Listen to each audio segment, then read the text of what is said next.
नमस्कार दोस्तों, आपको इस वीडियो में मेवाड़ की चित्रकला जैसे जो तकनीकी है उसके बारे में विधिवत चर्चा होगी।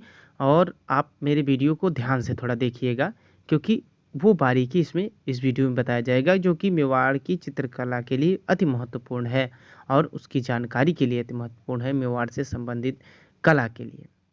तो मेवाड़ की चित्रकला के अंतर्गत चित्रों में यहाँ की विभिन्न प्रकार की मिट्टियों तथा प्राकृतिक रंगों का सर्वाधिक प्रयोग मिलता है।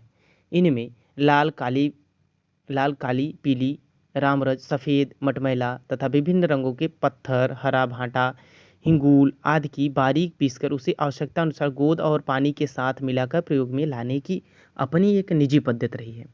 इसके अतिरिक्त मेवाड़ के चित्रकार विभिन्न प्रकार के खनिज, बहुमूल्य धातुएं जैसे सोना, चांदी, रांगा, जस्ता, भूमि से प्राप्त अन्य रंगों की भी विधिवत निर्माण करते थे। इन तथ्यों से बनने वाले रंग की कीमत जो होती थी बिकाऊ होते थे और रंगों में हरा भाटा, पीला पत्थर, हिंगूल पत्थर आदि प्रयोग में आता था। स्वर्ण एवं चांदी के पात्रों तथा सफ़ेद हकीम को बारीक कणों में घोट कर रंग तैयार किया जाता था। रंग निर्माण के बारे में विधिवत देखें तो चित्रों में प्रयोग किए जाने वाले विभिन्न रंगों को पारंपरिक स्रोत तथा उनके निर्माण की विधि कई प्रकार से की जाती थी। जैसे काला रंग के बारे में बात करें तो काला रंग किस प्रकार से किया जाता था उसको विधिवत देखेंगे। काले रंग के लिए काजल का कोयले का प्रयोग किया जाता था। काजल या कोयले का प्रयोग किया जाता था। तिली के तेल के कागज से रंग बनाने की विधि अधिक प्रचलित रही। तिल्ली के तेल के काजल से, ठीक है। इस्तेमाल अब आप जान लीजिए, जैसे अपने यहाँ सरसों का तेल इस्तेमाल होता है, वैसे तिल्ली के तेल का को दीपक जला के उसका काजल बनाते थे तिल्ली के तेल का। तो इस्तेमाल के समय काली में गोंद मिला दिया जाता था। कभी कभी काला रंग रासायनिक विधि से भी बनाया जाता था, जिसमें पीसी हुई हड़ में कशिश डालकर तेज काला रंग तैयार करने की पद्धति रही है। सफ़ेद रंग की बात करें तो सफ़ेद रंग जो है वह वर्ष 1131 ईस्वी में लिखित मनोल्लास एवं अभिलषित चिंतामणि जो है अभिलाषितार्थ चिंतामणि जिसे कहते हैं, जैसे ग्रंथों में क्रोंच, सेल या सीप को जलाकर उसकी भस्म से यानी उसकी राख से सफ़ेद रंग बनाने का उल्लेख मिलता है। मुनि पुण्य विजय के अनुसार सफ़ेदे का प्रयोग 16वीं शताब्दी के चित्रों से प्रारंभ होता है। तो सफ़ेदे का प्रयोग 16वीं शताब्दी से प्रारंभ होता है, ये आप ध्यान दीजिएगा, जो बाद में ईरानी प्रभाव के कारण अधिक प्रयोग में आने लगा था। मेवाड़ में प्राय भीलवाड़ा की खाड़ियों का सफ़ेदा प्रयोग में आता था, लेकिन चमकीला सफ़ेद रंग बनाने के लिए अधजले शंख एवं सीपों का चूर्ण करके उसे सिलबट्टे पर बारीक घोटा जाता था, पीसा जाता था, वही प्रयोग में किया जाता। अधिक घोटने से उसकी सफ़ेदी बढ़ती जाती थी, अतः उसमें खेरी या घोली मुसली का गोंद मिलाकर चित्रण कार्य में प्रयोग किया जाता था। प्राचीन काल में तो जावर आदि स्थानों से प्राप्त जस्ते और शीशे की खास खाक से भी सफ़ेद रंग बनाया जाता था। और लाल रंग कैसे बनाया जाता था उसके बारे में हम देखेंगे। तो लाल रंग जो है प्रकृति से प्राप्त लाल पत्थर गेरू व हिंगूर से लाल रंग तैयार किया जाता था। लाल रंग में हिंगूर रंग को सभी रंगों में श्रेष्ठ माना जाता था। यही कारण है कि खनिज पत्थर से प्राप्त हिंगूर रंग का प्रयोग पूरे पश्चिम भारतीय शैली में प्रमुखता से होता रहा है। रासायनिक क्रिया के बेर, बरगद एवं पीपल की लाख द्वारा लाल रंग तैयार करने की एक परंपरागत विधि रही है। यह यहाँ की स्थानीय रंग के रूप में प्रयुक्त होता रहा है। इस विधि में भिन्न भिन्न पात्रों के परिवर्तन से ही इसमें किरमी, महावर या अलता मेहंदी जैसा हरा रंग एवं बैंगनी रंग चित्रकार स्वयं बनाते रहते थे। हिंगूर रंग में भी पीले रंग की एक मात्रा मिलने से कसुमल रंग बनता जाता था, जो मेवाड़ एवं दक्षिण पश्चिमी राजस्थान में बहुत प्रचलित था। इन रंगों को सिलबट्टे पर गूंथने की विशेष परंपरा रही है और हिंगूल, जंगाल एवं हड़ताल परंपरा लघु चित्रों के उत्कृष्ट तथा चमकीले रंगों में प्रयोग किए जाते रहे हैं।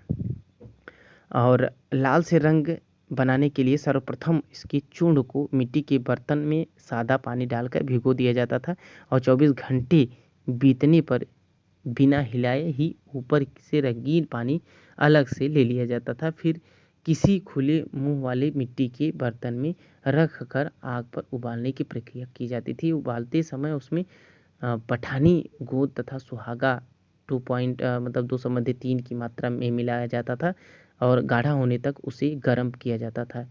फिर उसमें कई गुच्छे डालकर सूखने के लिए छोड़ देते थे। सूखने पर गुच्छे को चूखा नाम से संबोधित किया जाता था। स्थानीय रूप से इसके रंगों को शुद्ध महावर और किरमजी व या आलता रंग की संज्ञा दिया जाता था, माने उसे बुलाया जाता था। इसे बिना कुछ मिलाए उपयोग के लिए सुरक्षित रख दिया जाता था। इसी प्रकार यदि लाख से हरा रंग बनता है तो सारी उक्त क्रियाएं जो है, सारी जो क्रियाएं मैं बताया तांबे के बर्तन में की जाती है। इसे सूखी मेहंदी जैसा हरा रंग प्राप्त होता है और लाख से ही काला, लाल, बैगनी रंग बनने के लिए यह प्रक्रिया लोहे के बर्तन में की जाती थी। माने पात्र बदलने से रंग बदल जाता है। ठीक है, अभी जैसे हम लोहे के बर्तन में कोई सब्जी बनाते हैं तो थोड़ा सा उसमें आयरन की मात्रा बढ़ती है तो काला हो जाता है। तो इस प्रकार केवल पात्र बदलने पर ही अलग अलग रंग बनने में इस पद्धति का प्राचीन काल से ही मेवाड़ में प्रचलित रही है। नीला रंग के बारे में बात करें कि नीला रंग किस प्रकार से बनता है, तो नीले रंग का निर्माण वनस्पति तथा खनिज दोनों से किया जाता था। देसी नील नामक वनस्पति नीला रंग बनाने में काम आती रही है। अब नीला रंग के बारे में मैं बताया पिछली वीडियो में कि मोहनजोदड़ो एक मूवी आई थी ऋतिक रोशन की, उसमें भी उन्होंने नील का फसल करते थे, वो तैयार करते थे और उससे बेचते थे। नीला रंग भी तैयार ऐसे होता है।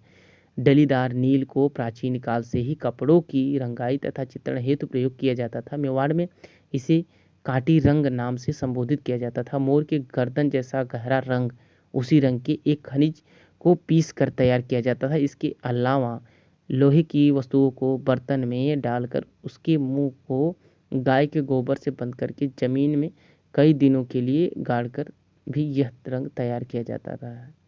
यह रंग कपड़ों को गाढ़े रंग में रंगने के लिए काम आता है। ऐसे ही पीला रंग को भी तैयार किया गया है।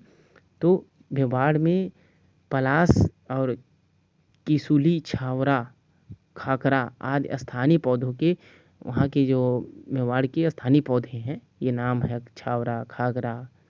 ठीक है, फूलों से तेज पीला वनस्पति रंग तैयार करने की प्रथा रही है तथा प्राचीन चित्रों में यही रंग अधिक प्रयोग हुए हैं। इस प्रकार अन्य पीला रंग हरताल कहलाता है वहाँ पे, जो अपने दो उपभेदों की तनकिया हरताल तथा दूसरी गोंदनी हरताल के रूप में जाना जाता है। गाय के को नीम की पत्ती खिलाकर पीली मिट्टी पर गोमूत्र कराने की विधि से तैयार रंग को गमूली कहा जाता था। माने अब ये देखिए कि गाय को नीम की पत्तियां खिलाकर पीली मिट्टी पर गोमूत्र, पीला मिट्टी थी उस पर गोमूत्र कराने की विधि तैयार रंग को गगुली कहा जाता है। पीला रंग इस प्रकार से मतलब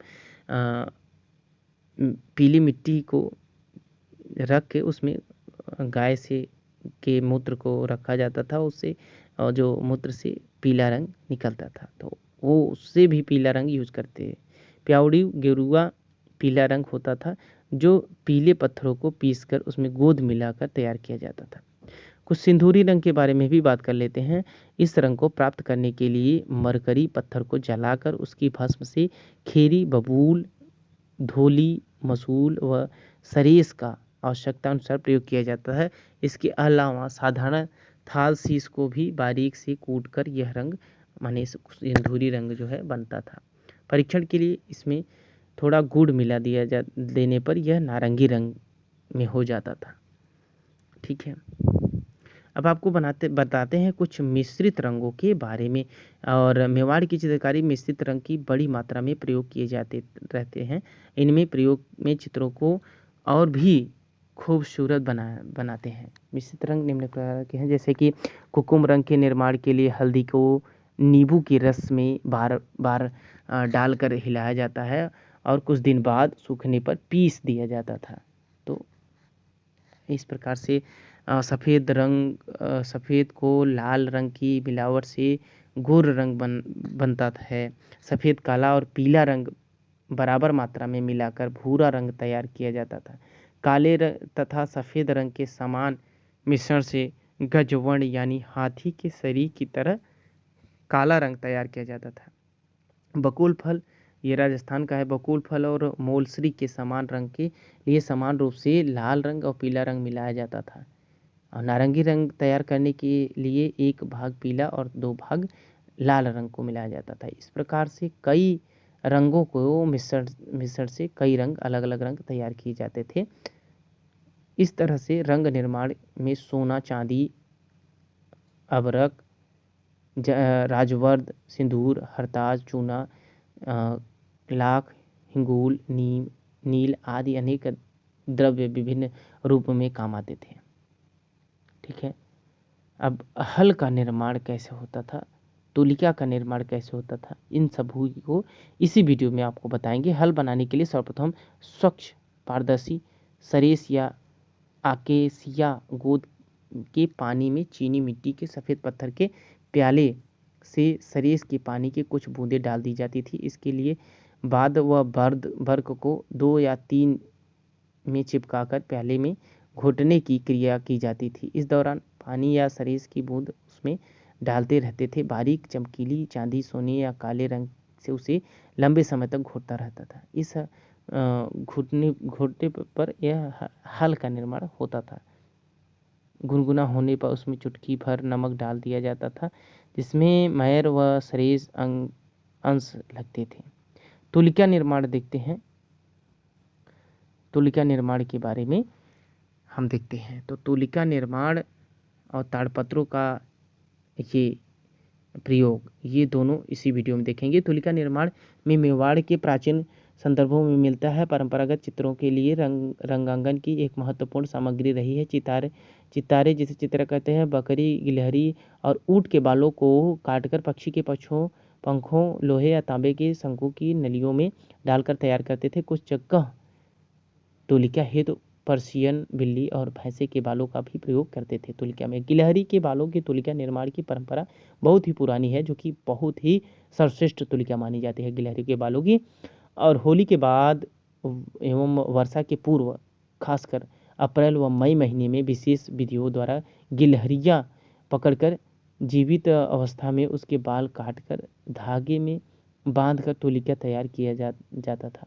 बारीक तुलिका हेतु मोर के पंखों में डंडी शंखों में डालकर उच्च श्रेणी की तुलिका बनाई जाती थी। इन्हीं तुलिकाओं में पूरे वर्ष चित्रण कार्य, मोटे, पतले एवं बारीक अंकन हेतु प्रयोग किया जाता था। ताड़पत्र का प्रयोग किस प्रकार से हुआ, उसको भी इसी वीडियो में देखते हैं। मेवाड़ में कागज के प्रचलन से पूर्व ताड़पत्र पर लेखन एवं चित्रण कार्य करने की प्रथा रही है। 1260 ईस्वी में इससे पूर्व मेवाड़ के ताड़पत्रों पर अनेक सचित्र ग्रंथ लिखे गए हैं, जिसमें आहड़ में चित्रित श्रावण प्रतिक्रमण चूर्णी, सूत्र चूर्णी जो है, ये बहुत ही महत्वपूर्ण है मेवाड़ के चित्रों में, जो कि ताड़पत्र पर है। ये बहुत ही महत्वपूर्ण है और यहाँ से क्वेश्चन आता है।